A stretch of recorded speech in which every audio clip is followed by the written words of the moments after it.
yafqahu qawli. Subhanaka la ilma lana illa ma 'allamtana innaka antal alimul hakim. Jamaah kaum muslimin wal muslimat rahimakumullah, bapak-bapak, ibu-ibu, ustaz-ustazah yang dimuliakan oleh Allah Subhanahu wa taala. Alhamdulillah, pada kesempatan pagi hari ini bertepatan dengan tanggal 28 Safar 1444 Hijriah atau tanggal 25 September 2022 Masehi, Allah masih berkenan melimpahkan kenikmatan yang tiada terkira kepada kita, sehingga pada kesempatan kali ini kita bisa berkumpul untuk menghadiri majelis ilmu. Mudah-mudahan setiap niat dan amal baik dari kita Allah terima dan Allah lipat gandakan pahalanya untuk kita. Shalawat salam senantiasa kita hadiahkan kepada Nabi kita Muhammad sallallahu alaihi wasallam, pada keluarga, sahabat serta umat beliau yang senantiasa istiqamah. Mudah-mudahan kalau kita nanti akan mendapatkan syafaatul yaumil qiyamah. Amin ya rabbal alamin. Terima kasih kepada Ustaz Muhammad Syukran yang berkenan selaku host membawa acara pada kesempatan pagi hari ini, dan terima kasih pula atas pemberian nama yang mulia disematkan kepada diri saya dengan menyertakan nama Nabi kita Muhammad menjadi Muhammad Khairi Setiawan. Karena orang yang mungkin tidak paham, ustadznya namanya siapa? Khairi Setiawan. Orang Arab berbahasa. Akhirnya beliau pun berinisiatif untuk memberikan nama Muhammad. Dan saya pernah ketemu sama jamaah dari Pakistan. Tahu nama saya Khairi Setiawan? Kayaknya perlu diganti ini namanya, atau ditambah. Tidak diganti tapi ditambah, karena itu nama pemberian orang tua saya. Akhirnya saya dikasih nama Maulana, karena Maulana kalau di Pakistan ini kiai, atau di Lombok tuan guru, ya. Kalau di Makassar ustaz, ya. Bukan ustaz tapi ustaz, ya. Jadi saya mendapat gelar Maulana dari orang Pakistan, tuan guru, ya. Tapi saya biasa saja, ini aja lah, Khairi Setiawan. Tapi alhamdulillah ini ada orang memberikan nama Muhammad dan satu lagi memberikan Maulana. Baiklah jemaah sekalian rahimakumullah, tidak lupa shalawat salam kita hadirkan kepada Nabi kita Muhammad, dan mudah-mudahan kita mendapatkan syafaat al-ummah nantinya dari beliau di hari kiamat. Amin ya rabbal alamin. Jemaah sekalian rahimakumullah, tema kita adalah tentang bab taubah. Itu bab yang kedua dari kitab Riyadhus Shalihin, adalah tentang taubat. Dan pembahasan taubat ini muqaddimahnya cukup panjang. Ketika kita sudah menyelesaikan babun niyah, babun ikhlas wa ihdharin niyah, bab tentang ikhlas dan menghadirkan niat dalam setiap amal perbuatan kita. Alhamdulillah kita sudah selesai, di mana diakhiri dengan hadis kisah dari 3 laki-laki yang terperangkap dalam sebuah gua, yang mereka akhirnya bertawasul kepada Allah dengan amalan perbuatan baik mereka masing-masing.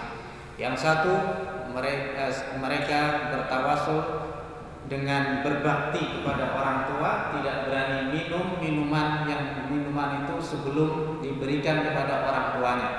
Bahkan ia sampai rela berjaga sepanjang malam, tidak mau mengganggu tidur orang tuanya, sampai orang tuanya ini terbangun dan minum terlebih dahulu. Yang kedua, orang yang sudah mau berzina dan sudah siap, 99,99% hampir terjadi, tetapi tidak terjadi, dia tidak melanjutkan niatnya. Maka ya Allah, kalau ini menjadi satu niatan yang baik, satu amalan yang baik dariku, maka tolong bukakan pintu gua ini. Batunya bergeser sepertiga, dan yang terakhir, orang yang mana pegawainya atau ini pelayannya resign tapi nggak bilang-bilang, kemudian belum dikasih uang pesangon gajinya, dia hilang entah kemana, kemudian gajinya menjadi investasi bagi si pemilik ini, dan kemudian berkembang sampai banyak kambing dia punya, sampai pelayannya itu dari hasil investasi pesangon pegawainya. Maka suatu ketika pegawainya yang sudah hilang ini datang lagi minta gajinya, gajimu sudah aku investasikan, dan inilah lihat padang yang luas ini semua adalah dari hasil uang kamu dulu. Itu kemudian diminta oleh pegawainya dulu, saya minta semuanya, diminta semuanya tanpa ada yang tersisa. Ya Allah, kalau ini menjadi amal baikku, maka tolong geser batu itu, dan batu itu kemudian bergeser penuh, dan ketiga orang ini bisa keluar dari dua dosa. Kemudian tentang masalah taubat ini, makna taubat, taubat dari kata bahasa Arab, yaitu dari kata kerja taba yatubu taubatan, yang artinya adalah kembali. Jadi roja, kembali. Orang taubat artinya adalah orang yang kembali kepada Allah Subhanahu wa taala. Kemudian menurut istilah, taubat adalah kembali dari kondisi jauh dari Allah Subhanahu wa taala karena bermaksiat, bergelimang dosa, ya, terjerumus dalam lembah yang hina, menuju untuk dekat dan taat kepada Allah Subhanahu wa taala, mengakui dosa-dosanya, menyesali, berjanji untuk berhenti tidak mengulanginya kembali, dan bertekad ya untuk tidak mengulanginya lagi di masa yang akan datang. Nah, inilah makna taubat. Jadi datang kepada Allah, menyesali dosa-dosanya, mengakui dosa-dosanya, dan berjanji untuk tidak mengulanginya kembali. Ini 3 syarat yang harus dimiliki oleh orang yang taubat kepada Allah.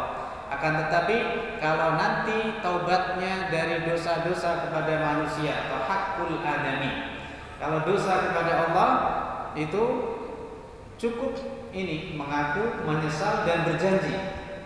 3 syarat ini. Kata Imam An-Nawawi dalam kitab Riyadhus Shalihin, cukup 3 syarat ini. Tapi kalau berkaitan dengan dosa pada anak Adam, kalau itu berupa harta harus dikembalikan. Kalau berupa kehormatan, mengumpat, menghina, mencela dan lain sebagainya, harus minta maaf. Menggibah pun juga harus datang. Ada 2 cara kita bisa terlepas dari dosa ghibah. Ngerasani, membicarakan keburukan saudara kita. Yang pertama adalah kita datangi orang itu, Mas, sik kae aku nglendengi sampean. Sama tak gelendengi ngene. Bukannya dapat minta maaf, orangnya malah marah. Bisa jadi seperti itu. Ini opsi yang pertama, tapi saya jujur, saya meminta maaf. Karena Islam mengajarkan kepada saya untuk berterus terang. Saya pernah sebagaimana orang berdosa kepada Allah, terus terang sama Allah. Di sepertiga malam yang terakhir, dia bangun sholat, bangun malam, kemudian sholat 2 rakaat sholat sunnah taubah, dia mandi, kemudian dia bertaubat kepada Allah, ungkapkan segala isi hatinya, insya Allah Allah terima. Ini dosa kepada manusia, terus terang. Saya pernah gini-gini ngomongin jangan. Saya kalau masalah harta, kembalikan hartanya. Nah, ini kalau masalah kehormatan, artinya nama baik, datang kepada orangnya, terus terang saya pernah ghibah seperti ini. Ini opsi yang pertama. Opsi yang kedua adalah kita cukup beristighfar kepada Allah untuk orang tersebut. Jadi dan kita sebutkan kebaikan-kebaikan orang itu di majelis. Pernah saya menggibah, artinya ada orang menggibah, kemudian membicarakan keburukan orang itu. Kalau kita ketemu dengan orang yang pernah kita ajak untuk berbicara ghibah kepada orang itu, kita ajak lagi bicara tentang kebaikan orang yang pernah kita ghibah. Kita sebutkan kebaikan orang itu, dan kemudian kita beristighfar untuk orang itu. Kalau saya tanya sama jamaah, milih opsi yang pertama atau yang kedua? Yang kedua memang dirasa lebih gampang, tidak beresiko. Karena kalau yang pertama mungkin bukannya dapat maaf, tapi malah tambah diseneni. Tapi ini opsi, kata para ulama, ini masalah hak ada. Kalau masalah kehormatan, minta maaf terus terang. Kalau yang opsi yang kedua, kita cukup membicarakan kebaikan-kebaikan orang itu di tengah khalayak dan kita beristighfar, doa yang baik-baik, kebaikan untuk orang yang pernah kita ghibah. Khususan, jadi pentingnya kita berdoa khususan kepada orang itu supaya apa? Ada spesifikasi doa kita tertuju kepada siapa. Doa yang sifatnya umum dan doa yang sifatnya khusus. Ya Allah, ampuni dosa orang ini ya Allah, karena saya pernah ghibah sama orang itu. Ya Allah, ampuni dosa-dosanya. Balas dia dengan kebaikan, berkahi keluarganya, limpahkan rezeki kepadanya. Maka itulah cara kita untuk memohon ampunan dari dosa ghibah kepada orang lain. Al-Imam Al-Hasan Al-Basri, ya, beliau ketika mendengar dighibah sama orang, ya, bukannya orang itu yang menggibah datang kepada beliau, tapi beliau mendapat laporan, wahai imam, ada orang mengatakan Anda demikian, begini. Maka beliau langsung pergi ke pasar, beli buah-buahan dibungkus, kalau sekarang ke toko buah parcel, ya. Kemudian siapa orang yang menggibah saya? Fulan, datang ke rumahnya orang itu. Assalamualaikum. Waalaikumsalam. Maaf Pak, terima kasih jenengan Anda sudah mentransfer pahala kebaikan Anda kepada saya. Loh, bisa? Ya, karena saya dengar Anda mengatakan saya begini, maka sebagai ungkapan rasa terima kasih saya, ini buah untuk Anda sekeluarga. Dan pemaaf jika pemberian saya ini tidak seberapa, karena Anda sudah memberikan saya pahala yang banyak dari Anda, dan saya hanya memberikan buah ini saja. Orang itu terkaget-kaget dan malah minta maaf kepada Al-Imam Al-Hasan Al-Basri. Kira-kira kita pernah nggak kita mendengar tahu digelendengi datangin rumahnya atau kirim GoFood kepada orang itu? Ya, ini ada tanda cinta dari saya, dari kita. Ini terima kasih sudah berbuat baik ke saya. Orang bingung. Tapi memang Bapak Ibu sekalian, ada satu kisah di mana ketika kita ini disakiti oleh orang, kita ini direndahkan sama orang, itu ternyata sedekah. Ada satu kisah di mana seorang sahabat mengadu kepada Rasulullah SAW tentang buruknya akhlak tetangganya.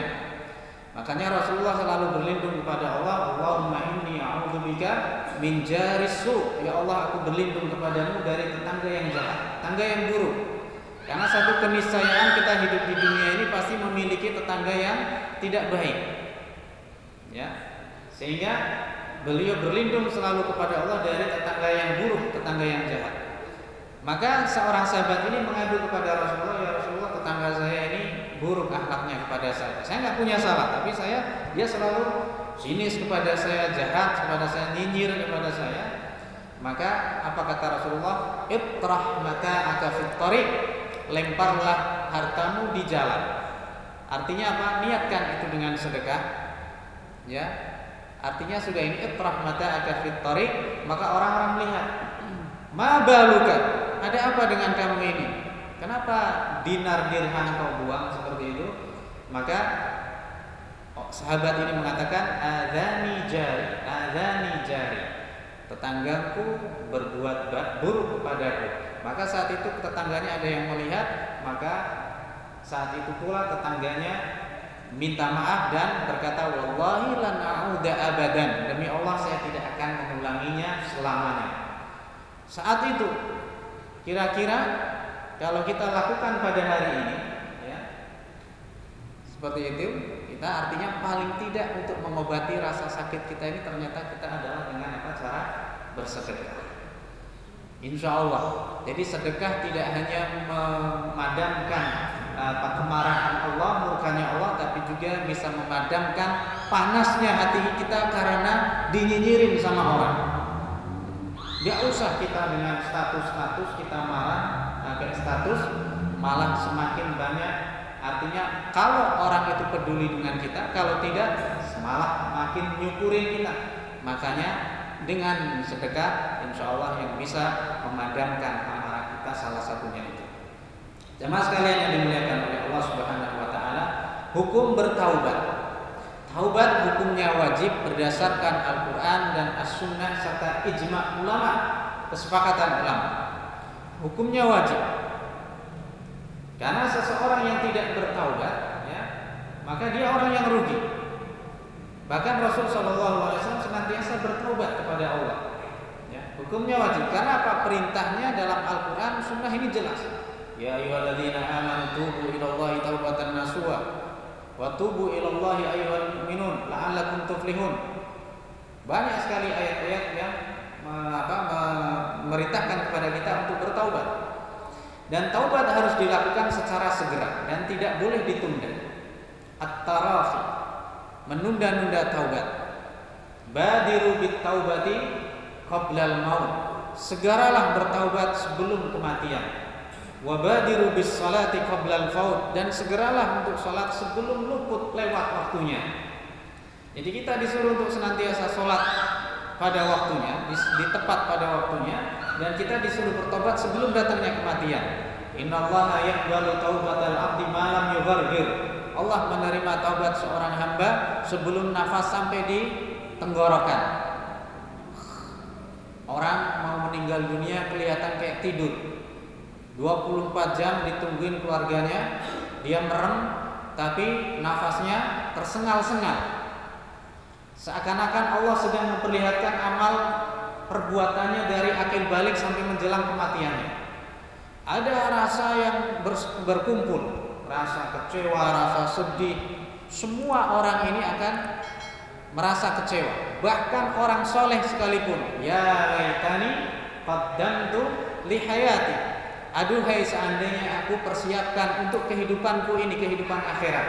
Bahkan kata para ulama tafsir, yang menyesal tidak hanya para pendosa, bahkan orang yang ahli ibadah pun akan menyesal. Kenapa?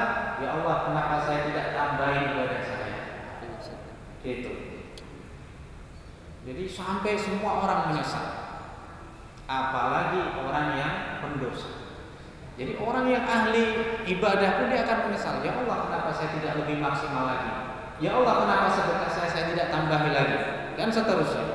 Ya laitani qaddamtu li hayati. Maka segeralah senantiasa bertobat. Dan taubat dari dosa kecil ini penting, karena sejatinya taubat yang besar ini tentunya itu akan terasa lebih berat dilakukan, apalagi kalau orang itu tidak pernah mengakui dosanya. Ada orang disuruh bertaubat, aku kisah apa?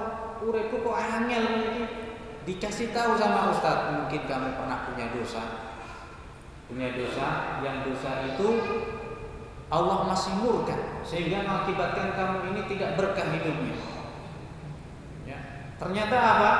Orang ini pernah berdosa kepada orang tuanya dan orang tuanya meninggal, dan orang belum sempat dia minta maaf kepada orang tuanya, sehingga apa? Kehidupannya itu susah dan lain sebagainya, tidak berkah. Karena apa? Karena ada satu dosa yang belum Allah ampuni, dan ketika dia disuruh bertaubat dia mengaku, saya dosa apa? Saya merasa nggak pernah berdosa. Lebih baik orang ini mengakui dosanya daripada orang sama sekali tidak mengakui dosanya sama sekali. Nah, Imam An-Nawawi beliau berkata, para ulama telah sepakat bahwa taubat dari segala maksiat hukumnya wajib dan wajib untuk disegerakan. Jadi nggak boleh ditunda-tunda, segera. Tidak boleh ditunda, apakah maksiat yang kecil ataupun yang besar. Kita sering banyak beristighfar kepada Allah Subhanahu wa taala dan juga untuk taubat ini. Jamaah sekalian rahimakumullah, sehingga Allah Subhanahu wa taala berfirman, faulaika yubaddilullahu sayyi'atihim hasanat. Orang-orang yang kemudian ini bertaubat, dia berdosa, kemudian dia bertaubat kepada Allah, bisa jadi Allah akan mengganti dosa-dosanya ini dengan kebaikan. Ada dua pendapat.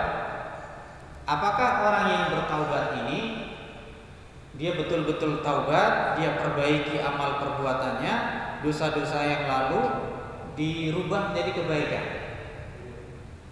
Ya. Ini kelihatannya kan Masya Allah, kita tinggal taubat betul-betul, dosa kita dirubah menjadi pahala. Kan luar biasa ini anugerah dari Allah. Ada dua pendapat. Kata Ibnu Abbas, yang pertama, pendapat yang pertama adalah maksudnya dirubah dengan kebaikan dosa-dosanya itu diampuni oleh Allah dan Allah ganti dengan taufik, nikmat taufik, yaitu apa? Nikmat semakin mudah dia beramal soleh. Sehingga Allah ganti itu dengan taufik.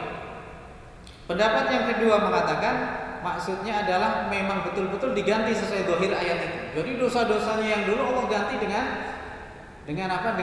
Dengan pahala. Tapi ini pendapat yang dipilih oleh para ulama adalah pendapat yang pertama.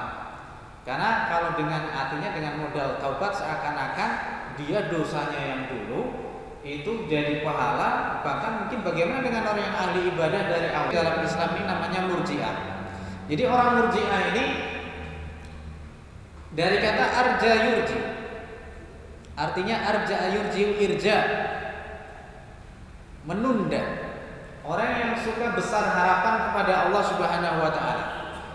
Mereka punya kaidah la yadur ma'al imani maksiyah. Iman ini gak akan diancam oleh maksiat apapun. Jadi tidak mungkin iman ini terancam oleh satu maksiat apapun, baik itu maksiat yang kecil ataupun yang besar. Jadi iman ini stagnan. Ketika orang beriman ini bermaksiat, ya, maka saat itu pula imannya itu masih utuh, nggak naik, dia nggak turun sama sekali. Maka bagi orang murji'ah, semua mukmin ini pasti masuk surga, tidak ada yang masuk neraka. Karena apa? Dia masih punya iman. Bedanya dengan orang khawarij, orang khawarij ini dengan dosa besar dia ekstrim, mengatakan mukmin pendosa besar kekal di neraka. Dan kita ahlu sunnah ada di tengah-tengahnya, yaitu mukmin ini kalau bermaksiat maka imannya ngedrop, ya, imannya nggak hilang, dia ngedrop. Tapi kalau dia sedang melakukan ketaatan, imannya lagi naik, lagi dicas. Nah ini, sehingga orang-orang murji'ah ini terlalu percaya diri dengan rahmat Allah. Tanpa bertaubat pun rahmat Allah masih meluas, maka saya masih aman-aman saja, sehingga melalaikan dia untuk segera bertaubat kepada Allah Subhanahu wa taala. Yang kedua, menunda-nunda, banyak impian menunggu sampai dosa membesar. Ya. Nantilah. Padahal yang namanya kematian ini akan datangnya secara tiba-tiba. Baldah. Fa idza hum datang